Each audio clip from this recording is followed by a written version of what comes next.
Un très grand merci à mes abonnés fidèles, à tous ceux qui me suivent du début jusqu'à la fin. Je vous dis sincèrement merci. Merci à vous. Merci à vos partages. Merci aussi à vos likes. Merci aussi à vos commentaires. Pour tous ceux qui ne me connaissent pas, je réponds au nom de Bardol, votre youtubeur, votre chroniqueur, votre journaliste. On est là, on est de retour. Merci à vous. Merci, merci. Merci à votre fidélité parce que vous avez même si tu as dit que vous attendez à la vidéo, mais vous avez patient pour poser l'analyse na biso. Merci na bandeko ben na soko féliciter biso bi pour encourager biso na boulot o to ali ko sala. À part boulot oyo, ezamba boulot tout ça la ko ekanga biso des fois attendre tout ça ba vidéo na sauter mais comme actualité zali il faut to ya to discuter sur ça, to analyser un mot, to mettre un peu couper sa lumière par rapport à ba ignorant. Par rapport à bateau, vous allez comprendre que ndengeni ni makamba musique ko kende to ndengeni ba artiste va ko faire effort pour na construire ba carrière na bango o le biso to yaka to benga ngo ba carrière moko vous allez construire par les mensonges. Alors en tout cas aujourd'hui il faut na meka mbé na bato moi muke musika par rapport à penser tout raisonnement à l'artiste est fallu pour pas la manière dont l'artiste a projeté ba marche ba différents marchés. Tant que l'artiste a bandi ko projeter na ba différents marchés et ça na mutu moko te ayaka ko accompagner to ko comprendre que non et loko oyo fali azali ko ça azali ko projeter marché moko ya sika to fanda biso na bino awa na album droit chemin to comprendre ka te vraiment image ni oyo fali ameka pe ko projeter biso pour to comprendre l'artiste fali azali ko naviguer wapi et au jour d'aujourd'hui carrière ya fali et comme le la surprise na misu ya bato ebele pe na mato ya bato ebele o azali ko réaliser les gens pensent que fali a bandi yango siko or déjà na premier album na ye droit chemin a perception de la grande ligne oyo ezali ko lakisa que cet artiste est dans la besoin qu'il ait beaucoup plus musique. Pourquoi j'ai dit ça? On a tous vu l'image de l'artiste Fally Ipupa avec Idriss Elba. Idriss Elba, c'est un acteur anglophone, c'est un acteur oyo a yebe na niveau ya Londres, oyo azali célèbre na niveau ya monde. Mais c'est l'ami proche de l'artiste Fally Ipupa. L'artiste Fally, to moni na Idriss Elba, tu vas se poser la question, tu vas l'obiter, tu vas l'élection inaperçue. Mais biso ba bardol oyo ekoleka inaperçue, to yé tout ça un petit piste à l'oreille. Va comprendre pourquoi l'artiste Fally Ipupa azali ko s'afficher na Idriss Elba. Notre bon awa, c'est un acteur auto yebi na niveau ya Grande-Bretagne, a un succès à Osarmate et puis na niveau ya monde. Asa parmi ba artistes célèbres au basala qui filme ya Wakanda. Parmi les artistes qui sont Katia Marvel, c'est que tant qu'il fallait affronter exactement pour peut-être à côtoyer car rapport à côtoyer mais ça pour na horizon on a remarqué un peu que sur la bino siko awa analyse après avoir analysé Fally présence de Idriss Elba to côté ce qu'on a analysé il Pasteur Marcelo parce que les lots de belé va comprendre Pasteur Marcelo c'est comme si azo créé polémique, il a créé tout, azo manqué esprit, il y a King Kester et Menea na Pepe na pardon na Papa Wemba. Or na mboka na biso ezaka ate Papa Wemba na King Kester et Menea ndeba désorienté jeunesse ya mboka na biso mais il y a aussi des pasteurs autres kolingata msuto marteler si bango pe basala makambo lelo et désorienta jeunesse ya mboka na biso. Pour une petite histoire, avant l'entrée à Afdel to tikala jamais cause na multitude ya ba église na mboka na biso entrée ya Afdel ba multitude na ba ya ba église na biso ya ba église na Congo et comment tellement ébélé en plus phénomène phaser na mboka na biso ezalaka mais entrée ya Afdel et commissaire ya mo lisusu ébélé. J'espère que vous avez par rapport à Makambo, mais tu analyse une analyse lilo par rapport à ma soleil que ma sur la toile.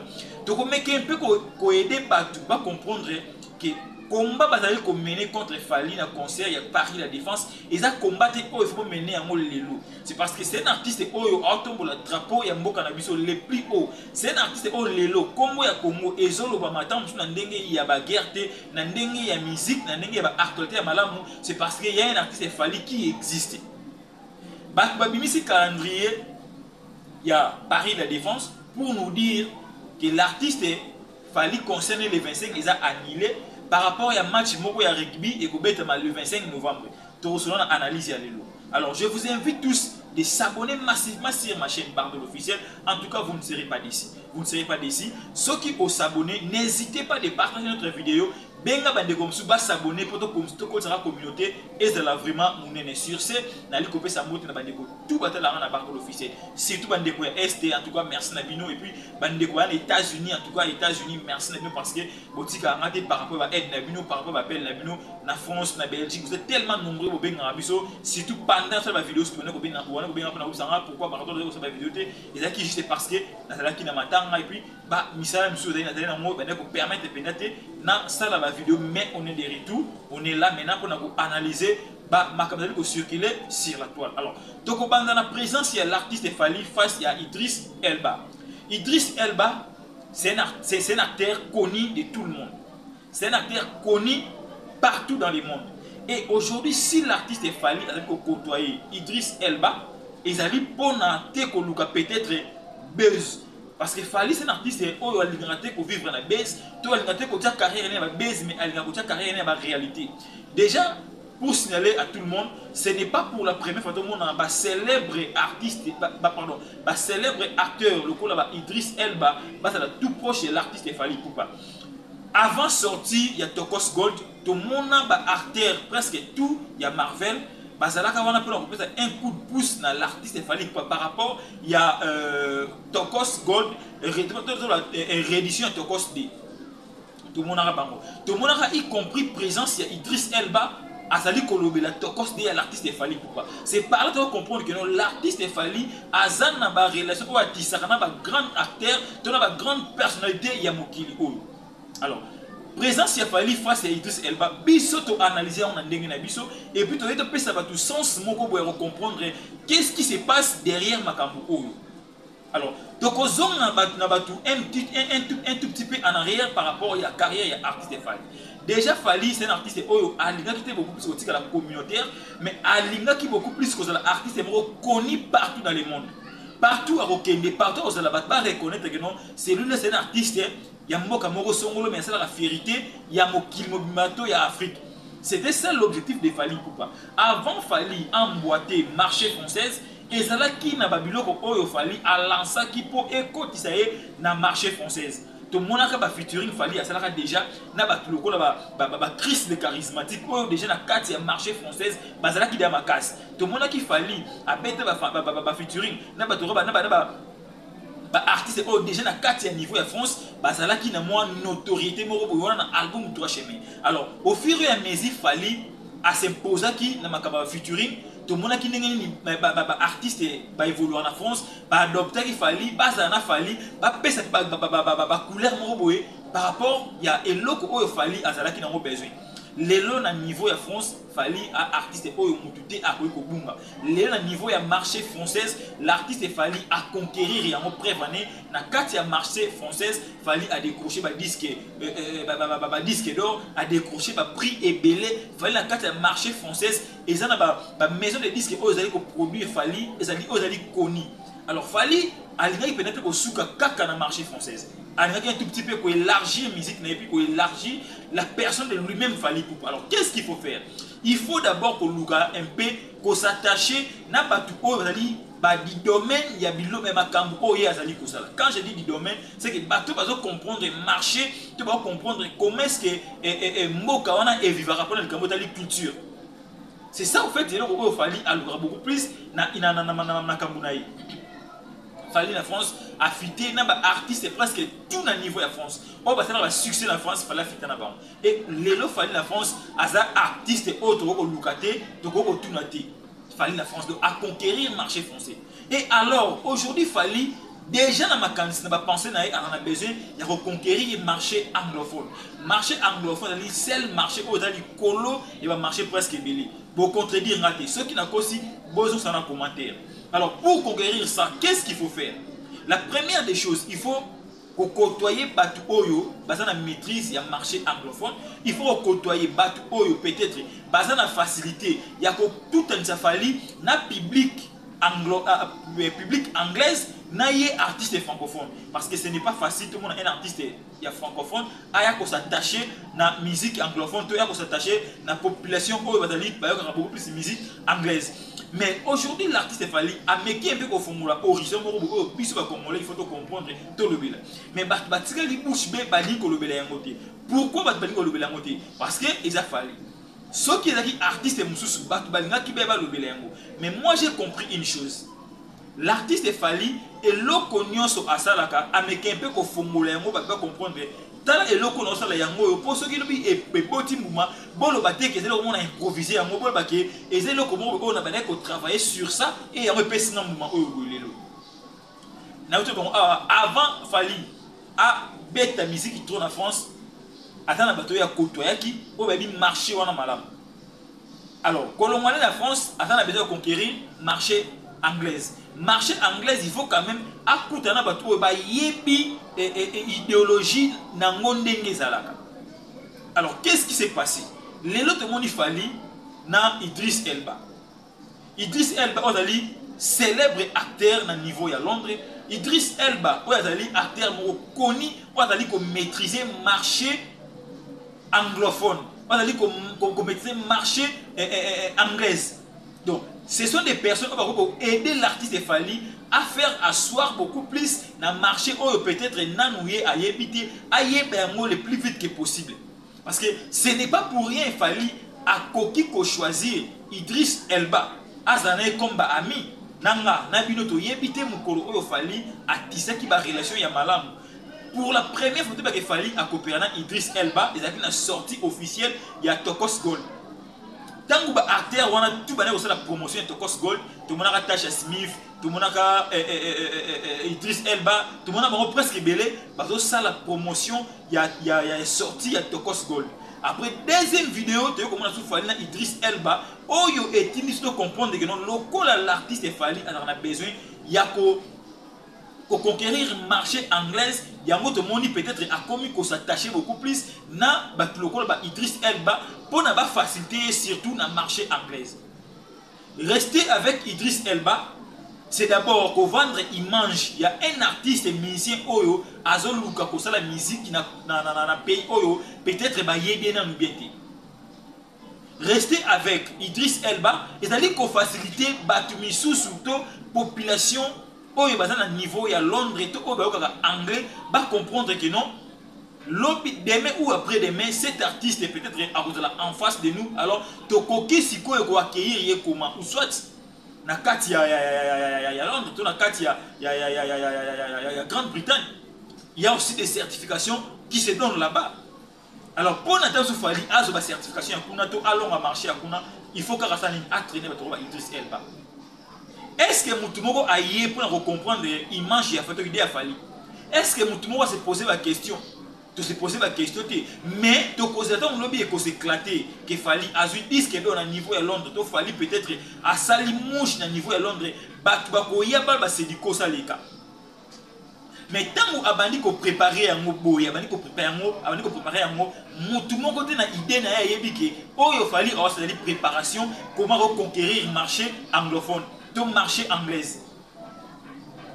Batu bayebi amote. Batu ba monika ba photo. Ba monika ba photo Fally na Idriss Elba, Fally na Natasha Smith, Fally mais ba yebite na idéologie à Fally na esprit à Fally et lokoni oyo ye a beaucoup plus que gagner. Et lokoni oyo azali ko pousser pour laisser en sorte que lobby peut-être ba vision na ye ebota quand même mouvement.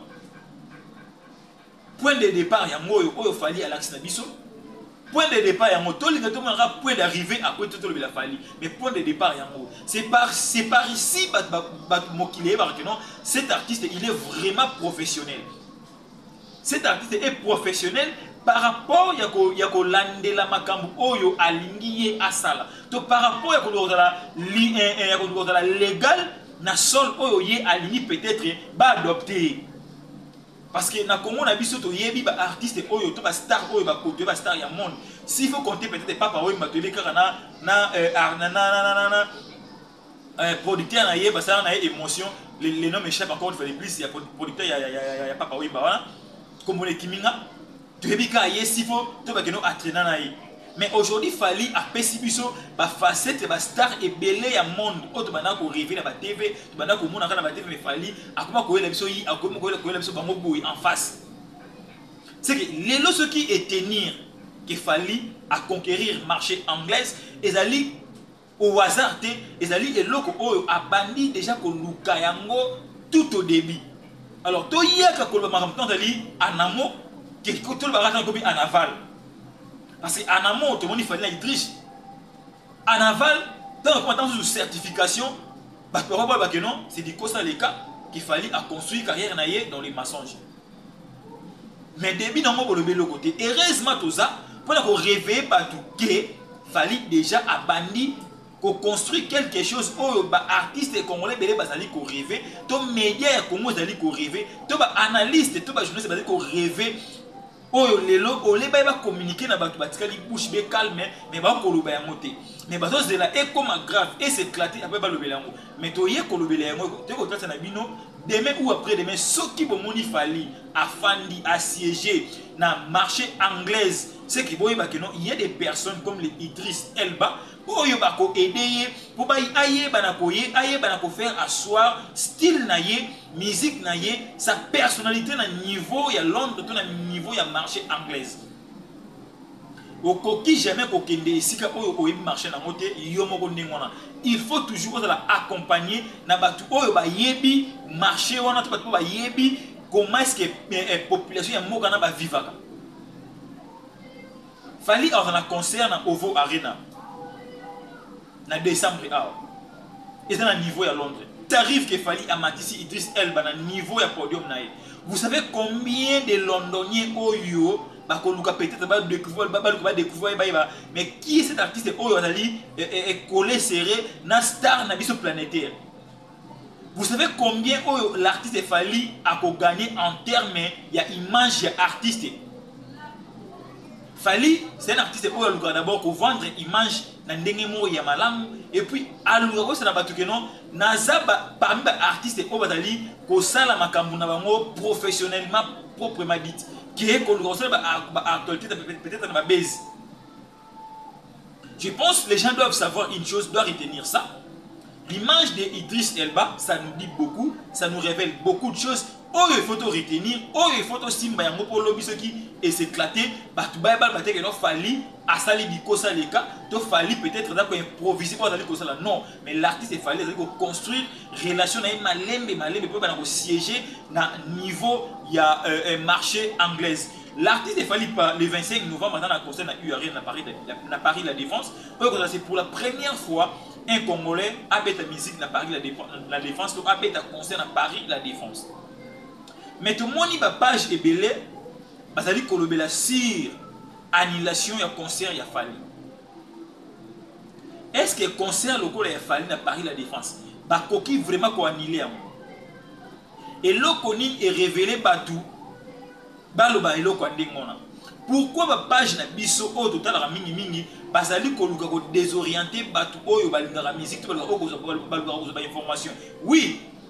Ba besoin c'est la sorte qui va page na bino et ça a quand même na visibilité et tout mais tant que ça n'a pas que non en contrepartie vous allez ko bebi sa image et culture ya mboka na bino po botombo la page na bino oyo ko suka kaka na Facebook c'est ça le mal ozo l'intérêt à page na yo nous allons ko boma image et artiste tout le monde va page belé bazali ko poster concert ya fali za menacer ba longola yango parce que match ya rugby et ko betama le 25 novembre.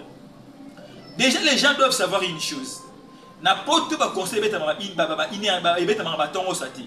N'importe quoi conseil beta mara na bazer. Ba contrat et cinéma na bazer. N'importe les gens travaillent par heure. Les gens ne travaillent pas comme ici en Afrique. Les gens travaillent par heure. Fallait allouer Paris la Défense par heure. Et l'obité que ceux qui allouent par heure, ceux qui sont bakangi maman Paris la Défense. Beaucoup qui naissent Paris la Défense. Bon, mon chaque jour, c'est presque chaque jour, le spectacle et les kakanakati à Paris la Défense. Allez vérifier. Avant, il y a des informations qu'on propager en mots. Il faut oyeba. Ezali kolobela nini. C'est quoi au fait? Nini ali koloba pona peut-être artiste ya mbokananga. Le 25 novembre, on sait tous que l'artiste est fallu à cause de la production na Paris la Défense. Mais les gens de mauvaise foi, bah yé côté la source na katona Et ça, un match de rugby le 25 novembre. Mais toi, tu as quand même réfléchir. Mundele a coquille jamais coaché et l'eau ça pour autant à date dans air. Ce qui Mundele a date à coacher dans air pour être déterminé et l'eau que a posté. Mundele est là yote au posté l'eau coaché date té coaché air té au posté kaka. Mais Mundele a date na air parce que ayebi que na kati ya contrat na ye biloko mi balé ezali. Ce qui est là qui fallait na Paris la défense. Mais le coup les a fallu, besoin de la polémique, oyo, et d'aller que son artiste était peut-être n'engi anali ko sala makamuneto image artiste. Le 25 novembre, et ça un match me kobeta ma wana Paris la défense, pour kobeta ma na 0 R. Et kobeta ma na 0 R, ti na temps aussi là, pour 90 minutes, na temps additionnel, bon comment ça va 95 le mois ndenge mona. Mais il y a un monde qui a empêché le concert, il a fallu à Paris la défense. Annulation et concert, il y a un poteau, ils ont peut-être soit un billet était comité. Mais artiste Oyo, bah lié nombre de billets par rapport à nombre de places Oyo Azwaki. Est-ce que artiste est un coquille vraiment pour annuler le concert naï? Mundele a le roi ngana ote mundele la zobati. Fali ba billet tali côté comme déjà on a pas que bien avant parce que le 25 c'est là. Mundele aza zobate Oyo a proclamé mutuna site naye et puis aya diku Oyo yemo soit abaxi nombre de places assises, ton nombre de billets vendus, aya lisusu yemo ko bakeno concernant eza annulé pendant que ba billet était comme yemo ko abaki sous place 10 000 places. Soyons quand même sérieux nous les Congolais. Soyons quand même sérieux. Donc, tu regardes la visibilité à la page de Bisso, mais tu descends de l'artiste de Bisso. Mais tu rappelles qu'on communique avec l'artiste de Bisso, le la musique. Et le but, tu sais qui information, tu peux vérifier que malalement, oui, et c'est ça qu'on a posté la page pour épaissir quand même au dimanche. Non, c'est pas ça. Il faut aller vérifier. Aux informations qu'il faut vérifier. Vérifier après, il y a au traité, au diffuser les bateaux. Mais il y a aussi information brite sans pour autant qu'on vérifie. Alors, bateau on a un bateau officiel. Bon, que vous savez la recherche, bon, on a commencé que la page Facebook et allé ko aider musique ya mboka na bisoti. Bon, on a commencé que la page Facebook et allé ko baby sa image ba artiste na biso. Fallait allouer producteur allouer Paris la défense na bazer. Conseil on est que beta na bazer. Peut-être de 20h à 22h, peut-être de 20h à 23h, peut-être de 20h à 21h. Donc, tout ça dépend d'un contrat où l'artiste a signé, le producteur a signé, n'a pas colossal. Et puis aujourd'hui, il fallait remplir, traiter presque tout. Et c'est un rapport artiste avec un concert, n'a pas norme standard, standard moya malam, tout n'a norme internationale. Parce que le mot international, comment il crée un problème. Différence internationale locaux na Congo yo crée ba problème. Na ko na débat wana ti. Au lieu que soit tant énergie on a tozu yango ko ke concert faisait annuler et ça énergie oyo photo ya to postarande ba artiste ba ça ça ngo kitoko na ba page na biso ke to luka ko poster ba biloko ko nuire ba artiste na biso. En aucun jour concert ya fallu na Paris la défense et ça l'a menacé. En aucun jour. Match ya rugby et ça match ya rugby o ça na ba air nango par rapport, il y a un conseil, il a fallu payer, et ça va être un point, un trait. D'ailleurs, on a ça le spectacle, presque chaque jour, Paris la défense a une manifestation à 4. Il y a le cas des martyrs, il y a le cas de la Pullman, on va l'ouranger peut-être dans un événement caca. Mais c'est chaque jour, stade où on a un spectacle. Alors, ne venez pas à la télé, bonne information aux alliés lokuta, et ça y a un mot, boyer, copier c'est un mot, batu dans ma toile, batu baya ko yango, et pas de retenir un mot, et tiens moins complication dans le niveau de musique qui est un mot cannabis. Ils ont fausse information, ils ont malamouté, comment on a propagé l'information. Le concert de l'artiste Fally est bel et bien le 25 novembre à Paris la Défense. Déjà dans 4 concerts, les Warriors ont voulu faire le challenge entre bango. C'est qu'ils ont besoin de le challenge, mais il y a une musique qui est salamati. Alors, Batomité m'a ligne peut-être va décourager les warriors, va décourager les mourir à bonne musique, va décourager les tout na que non, concert on a annulé. Le concert n'est pas annulé. Le concert n'est pas annulé. Beaucoup de recherche, bon, mon que non, concert a fallu exaliber le 25 novembre. N'a pas air naïe précise. Le match de rugby, ils avaient une air précise. Oyo eza. Congolais a ma casse na diabolisation. Congolais a ma casse na interprétation. Mais Congolais a ma casse na vendre la culture yamboka comme il se doit. Vous cherchez à écraser l'artiste comme Fali. Bon, ceux qui vont écraser peut-être l'information en démoin. Nangana ni to bénéficier ni. Nangana bino to bénéficier ni. Parce qu'à l'heure actuelle, il est le seul artiste peut-être à un niveau international, à un niveau national, bazali kolobelaye par rapport à l'actualité vraie ou yazali kosala. Et non, na ba actualité moko fondée ou yazali kosala ti. Bon, si content pour écraser po net na mitu na Congo, nani o ba kolobelaye à niveau international ba la fali moi. Biso ba Congo to rabandoki beaucoup plus ba talent na biso. To rabandoki beaucoup plus, il y a avancement. Il y a mboka na biso et puis par rapport à oya ko lela ke mboka na so OK biso mo to rabité ma vie na ba ngo mettre fois toutefois quand vous combattez l'artiste Fali après combat ils ont la porte me fuma masu ya sika ils ont la porte me fuma c'est la sorte que non ba to ba combattre ba de veut dire ba ka mo que non ndeni muto combattre pour attribuer mais ba porte ali ko fuma artiste ndeni on faut ko arrêter ko combattre. Parce que derrière, il y a une génération qui est mata, comme exemple. Toute la campagne de diabolisation, concerne bel et bien le 25 novembre. Après, on a challenge à Warrior, ils allaient au selon Siko Calamité. Challenge à Warrior, ils allaient. Warrior, on a besoin, il y a coupé ce album Yarumba, disque d'or.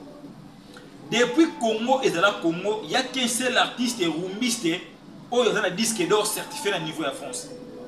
Mais depuis Congo, il n'y a pas un artiste congolais dans l'album Kitoko, oh, il y a un disque d'or certifié à niveau de la France. Mais si aujourd'hui le fan de l'artiste est Fali, Balingi va payer cet album Yarumba disque d'or, est-ce que ma benango est zawab? Tokori ko yete ko encourager par moi que to yete diaboliser concert le 25 novembre. Ba fanatique ba coopérer ba fani ba jebon ya ko luka ko longola rumba na biso na ghetto. Quand je dis ghetto parce que il y a aucun artiste congolais oyo appelle ça disque d'or to appelle ça ba mérite mo ya minene na niveau ya rumba azate.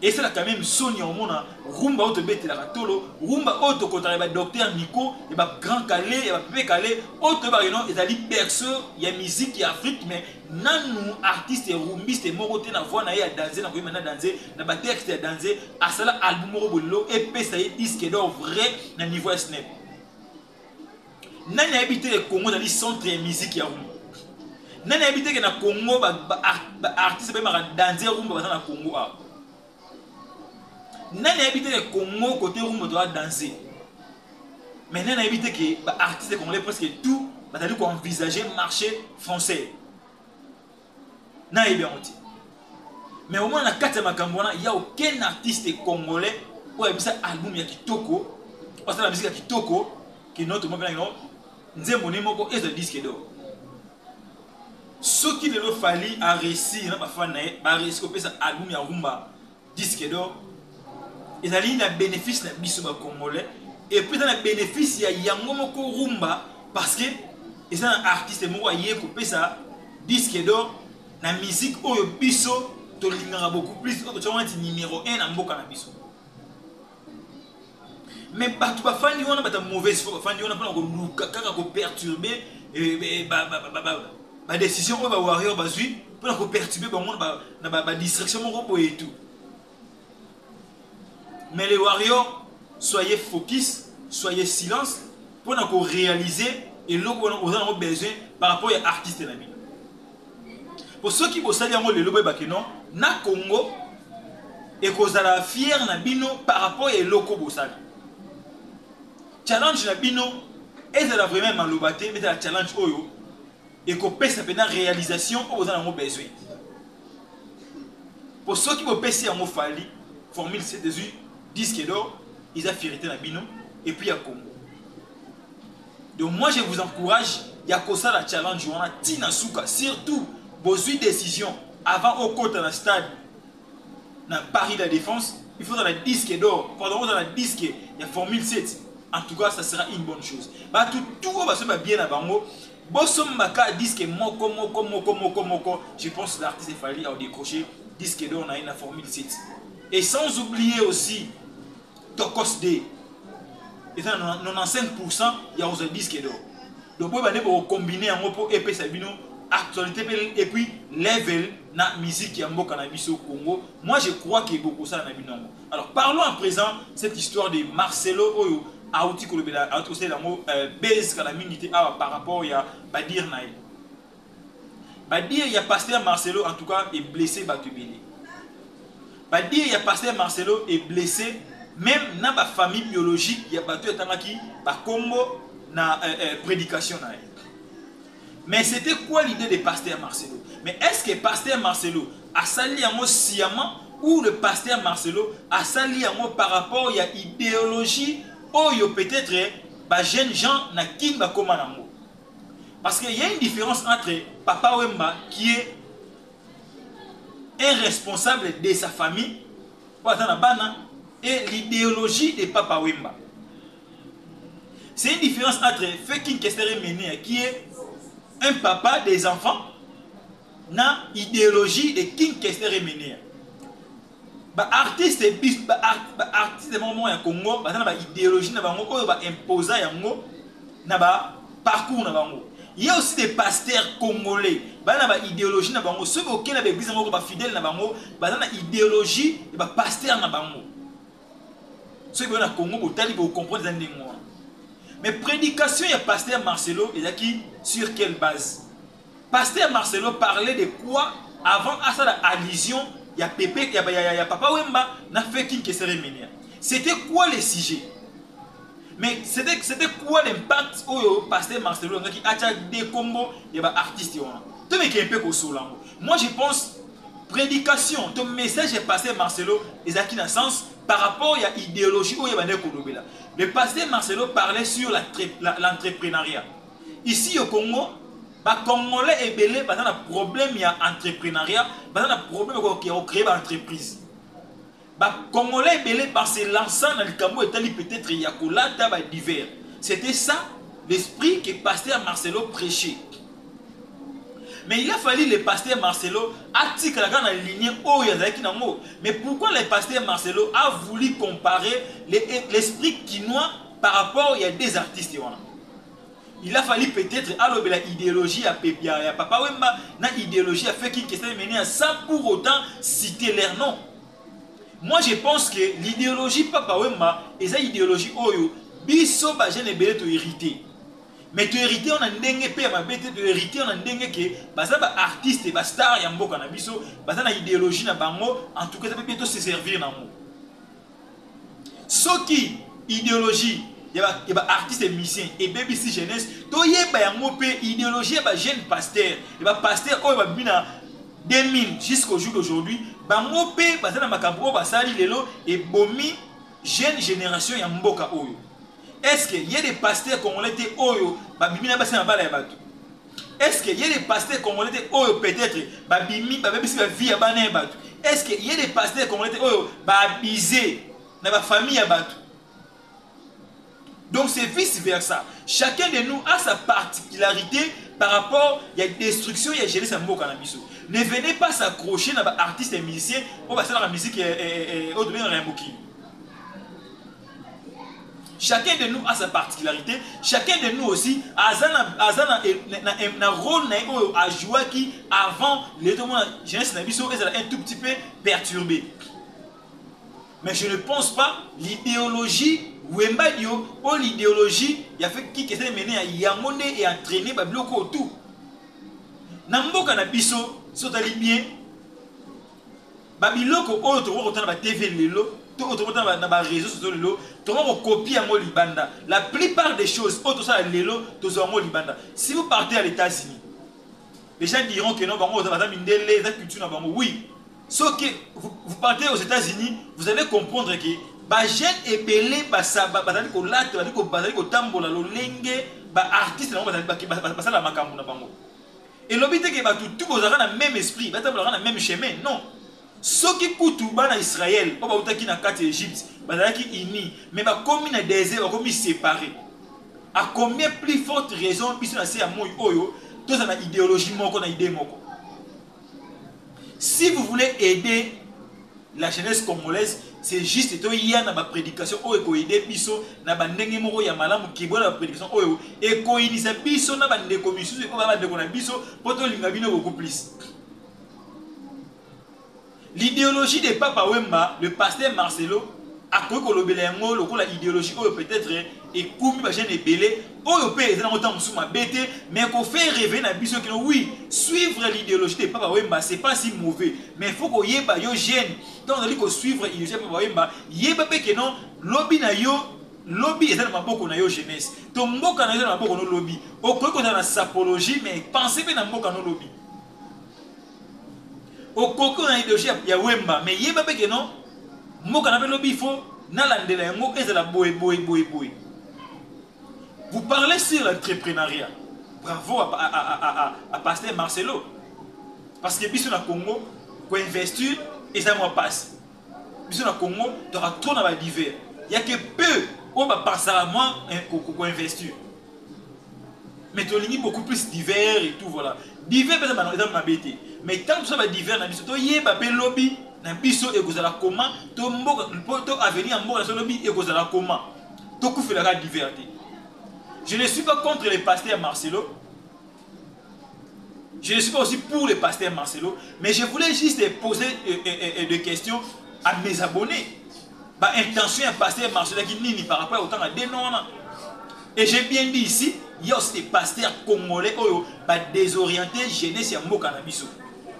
Je ne suis pas ici pour les condamner, mais bango pe na idéologie na bango et c'est en sorte de l'eau ba te belé ba trébicher na ba idéologie na bango. On ne peut pas rester là sur Papa Wemba qui serait mené à Fali Poupa Kofi Olomide. Non. Entre vous les pasteurs, totalement bien. Est-ce que bosa kama kamba malamu ou jeunesse pe et ko sala lobby ko la lobby. Bo be ba bina bino ko bozali ko sala. Donc, en contrepartie, le message de pasteur Marcelo est bien parce que, à peut-être, ça là qui peut effort, peut-être, ça va revendre un positivement, pour diminuer par rapport à un message naïf. Or, ça n'a pas gagné ma vie, na Simba Wemba, na Simba qui serait mené à. Ndenge pe batu ba ogana ba vie na sima na bino ba pasteur soki boko sala mo. Mais soki boko sala mo te ne venez pas à la télé pour critiquer batu rôle ba fait qui question mené à batu rôle Papa Wemba parce que batali ba artiste et musicien oyo quand même ba sali makamna bango le lonze ma bengi bango ba kena bona kimia totika molimo na bango epema na kimia. S'il faut peut-être ya koloba na batu ko désorienter jeunesse à l'élo, et zali partout oyo bazubiso de 2000 ans jusqu'au jour d'aujourd'hui. Parce que bango ba désorienté, jeunesse mboka nazo makambo ebelé. Il y a combien de bars ici au Congo? Il y a combien des églises ici au Congo? Il y a combien des hôtels ici au Congo? Mais pourquoi tu s'attacher et puis artistes et musiciens oyo ba sala qui peut malam pour na mboka na biso? Pourquoi tu ne s'attacher na batu open le sur lobby na bango mboka sepela ki na bango et se serva ki na bango ndenge la ko se servir même le ba pasteur? Soyons logiques. Tout ce qui est la logique ya likambo que te luka ko critiquer ba biloko oyo peut-être et ko aider batuter côté des autres ko léser batu misusu. Et ça m'a l'amouti. Donc, je ne suis pas ici pour vilipender les pasteurs Marcelo ou pour critiquer les pasteurs Marcelo. Je suis ici, j'ai bien dit, le message des pasteurs Marcelo, c'était beaucoup plus basé sur l'entrepreneuriat.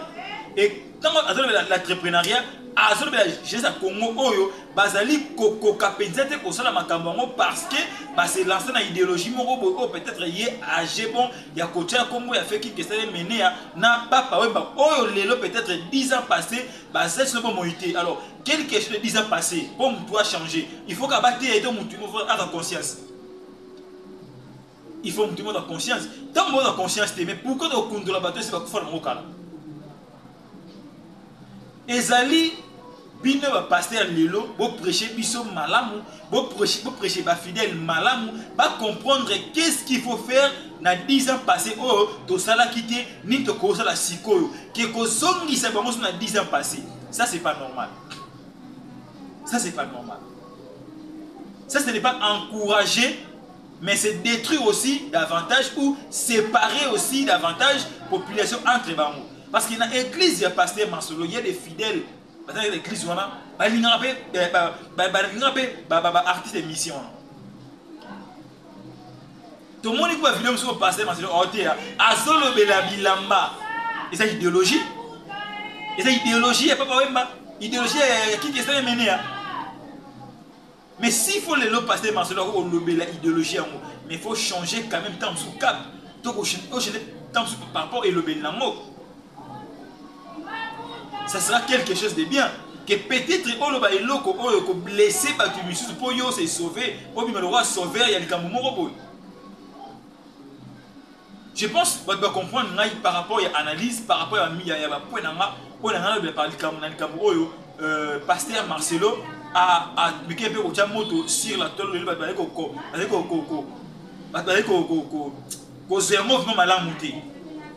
alors, on arrête ici. On se retrouve dans la prochaine vidéo. Bye.